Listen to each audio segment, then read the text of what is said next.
The mother of the woman who gave birth to the California octuplets says her daughter conceived the children through a fertility program.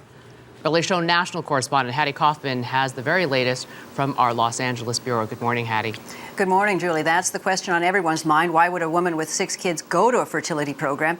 In addition, there are new revelations. CBS News has learned that the woman's family filed for bankruptcy and abandoned a home a little over a year and a half ago.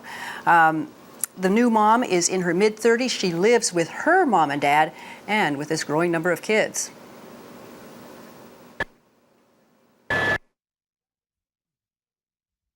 The grandmother of the octuplets has confirmed what the Early Show reported exclusively yesterday.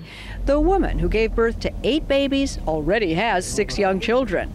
Angela Suleiman told the LA Times that the woman had embryos implanted and, quote, they all happened to take. She confirms what a family acquaintance told us. She already has 6 children. Yes. So that makes 6 plus 8 is 14. Correct. Yes. And in those 6 children, she has a set of twins. So she's already got a multiple birth. She has twins and then 4 more and now 8. Correct. Doctors say the patient came to them already 3 months pregnant. Should fertility assistance be required to be provided to a mother who already has multiple children? Kaiser has no policy on that. Doctors say they counseled her on her options. The options were to continue the pregnancy or to selectively abort. The patient chose to continue the pregnancy. They read a statement from the mother. My family and I are ecstatic about all of their arrivals. The woman and her children live in this neighborhood of small 1-story homes, 2 to 3 bedrooms at most. Soon there will be 14 children and at least 3 adults living in one of these homes. How old are the other kids? I would say the oldest is no more than 7 or 8 years old, and the youngest is probably 2. Still, there are unanswered questions. There's been no mention of a father. Another question, where did the woman get these fertility treatments and how were they paid for? In the meantime, the grandfather of the new babies is apparently headed back to his native Iraq to earn money for this growing family. He told us he was a former Iraqi military man. Julie? CBS's Hattie Kaufman. Thanks, Hattie.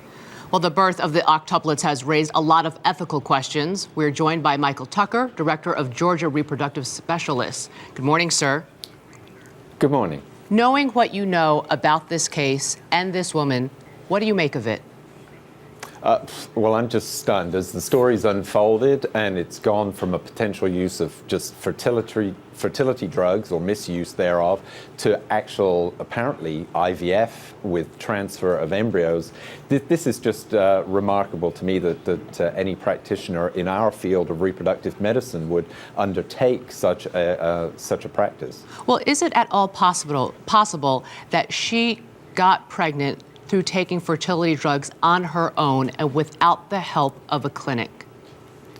Oh, absolutely. And that seemed the most plausible scenario, simply because the profession, were policed by the American Society of Reproductive Medicine, has focused so minutely on the fact that we need to reduce the number of embryos that we transfer. We really are all about seeking the one embryo that's going to make the healthy single-born baby. And this kind of multiple plethora, excess of babies is too much of a good thing, and it's rather a slap in the face of the whole profession, simply because it's going in the wrong direction, and it's unfortunate because the media pick up on this and seem to go. I think Arthur Kaplan from UPenn said the media tends to go goo goo gaga over this, and in fact it's really a bit of a medical disaster. Okay, let me ask you this. Had she walked into a fertility clinic and said, listen, I got 6 kids at home, the youngest one is 2, the oldest one is 7, as we're now learning is the case, is there any ethical responsibility on the clinic's part to say, I'm not going to treat you, or you know what, this is not a good idea? Suffice to say, I mean, I've been in this business for 25 years now, and it's pretty much standard practice in all clinics to have some form of psychological evaluation of the patient, also their sociological circumstances. And I find it, I'm stunned, actually, that a clinic would proceed to treat a patient in this circumstance and then even to get to perhaps the transfer of embryos and ponder the transfer in I believe the lady is mid-30s, a 35-year-old, she should be receiving 2 embryos maximum as a transfer into her uterus. To have had 8 transferred is extremely irresponsible. Michael Tucker, thank you.